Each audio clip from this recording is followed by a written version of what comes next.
Dito, meron pang Japanese manuscript, diamond. Ang direksyon, papunta dun sa brown. Presyo natin, tingnan nyo, yan. Isang bote dyan, kulay asul.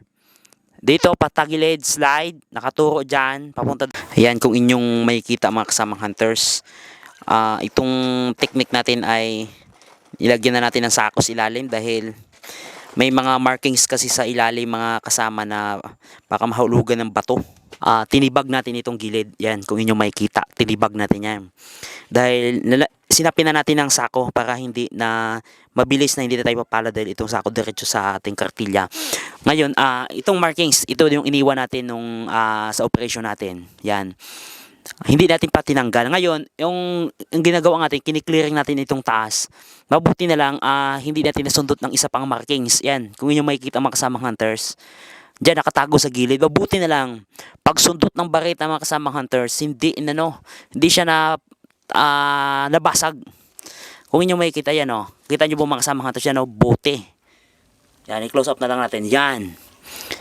Ngayon, yung direction niya, yan, kung inyong sundan, paturo din dito. Kaya mabuti na lang hindi nabasag. Tingnan natin yung posisyon. Ayan, sige.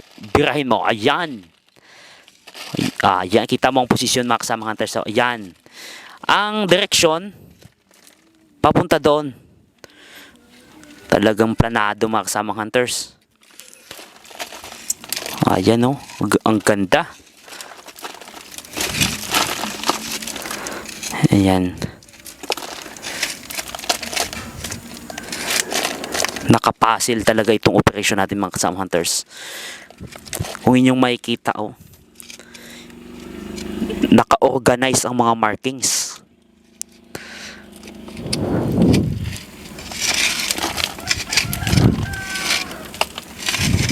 Kung inyong makikita mga kasamang hunters, sige, sundutin mo. Tapos dito may bakal pa. Ayan tanggalin natin yung bakal na yan. Yung silalim mo. Ayan. Kita nyo po mga kasamang hunters. Mabuti na lang hindi tinamaan ng bareta. Kung hindi, basag. Yan, ito may bakal. Kasi ang target natin mga kasamang hunters, i-clearing ito.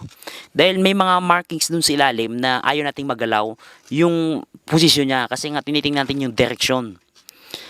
Ayan, nung clearing, may bote pa pala dito sa itaas. Panalo. Ayan. Kaya itong operation natin mga kasamang hunters, marami dito ang hindi naniniwala Pero maniwala kayo at sa hindi mga kasamang hunters, totoo itong operation natin.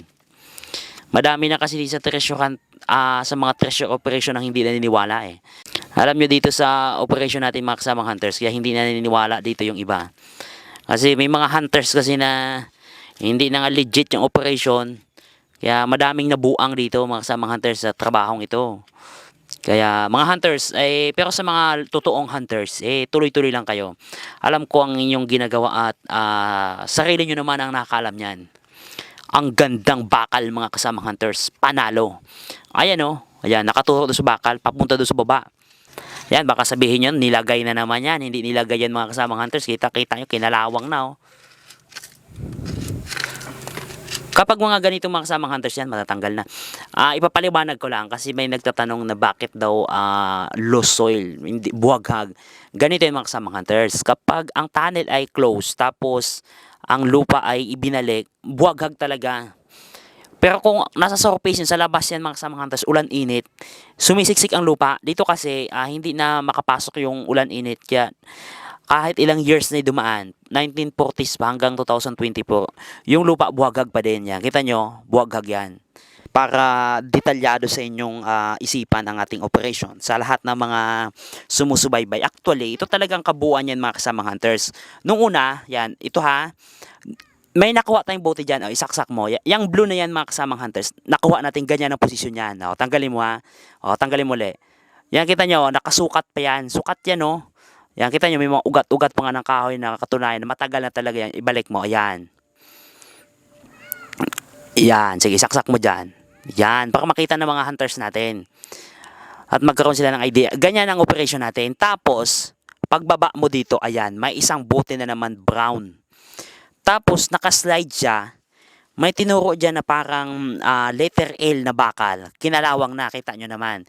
Hindi namin ginalaw ang posisyon yan ha. Ayan, gusto ko makita nyo. Ayan. Tapos itong bote na hindi natin ginalaw, papunta dun sa loob. Ngayon mga kasamang hunters, kayo, labas kayo mga magagaling magpaliwanag dyan. Ayan, ito ang operation natin. Tingnan nyo, ayan, isang bote dyan, kulay asul. Dito, patagilid, slide, nakaturo dyan, papunta doon. Kaya magpaliwanag mga kasamang hunters. Ganyan yung ating operation. Punin natin kasi lalawakan pa natin eh. Ang mahalaga, nakita nyo na kung ano yung posisyon, kung ano ang direksyon. Ayan. Ayan ang ating hunters. Gamit ang bamboo stick. Alam nyo na kung purpose yan mga kasamang hunters. Iyan no. Baka gusto nyo ng ganyang collection mga kasamang hunters, sa inyo na yan. Ayan, baka kung sino ang gusto, ibibigay namin sa inyo yan kasi hindi naman natin ang hanap yan eh. Ang hanap natin ay ginto. Ayan oh. Grabe, ganda ng markings oh.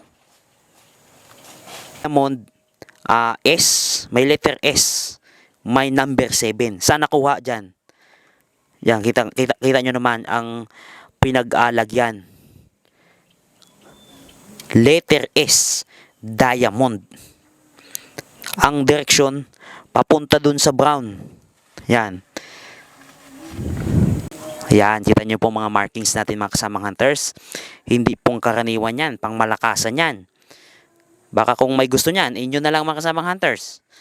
Madami pa naman tayo at hindi natin yan ang habol natin. Ginto ang habol natin mga kasamang hunters. Natin. Bukod sa puwitan, 'di ba may marking sa diamond, dito meron pang Japanese manuscript. Yan, ikot mo para makita ng mga hunters natin. Baka alam nila yung mga ganitong markings. Ayan oh, Hapon, kanji. Kanji yan mga kasamang hunters. Grabe, panalo pang malakasan mga kasamang hunters oh. Ayan. Ganda, ikot mo pa. Ikot mo yan para makita ng mga hunters natin. Pa. Ayan oh. Markings. May Japanese manuscript. Ganda. Panalo mga kasamang hunters. Ang next natin kukunin dahil nakuha na natin dito yung brown na bote. Yung nagkarang gabi, dyan. Yung isa dyan, yung blue. Dito naman yung itim. Ngayon, itong letter L kunin natin. Ganda. Yun, hulog na. Ayan mga kasamang hunters. Actually, ito, nilalagay ito sa mga box. Sa mga kantuhan ng box. Ibig sabihin mga kasamang hunters, mayroong mga nakakahon sa loob na ito. May mga kahong inilagay sa loob. Dahil yan ay kantuhan ng kahon. Siguro sa mga, may mga shop, alam nila yan, yung may mga ganyan.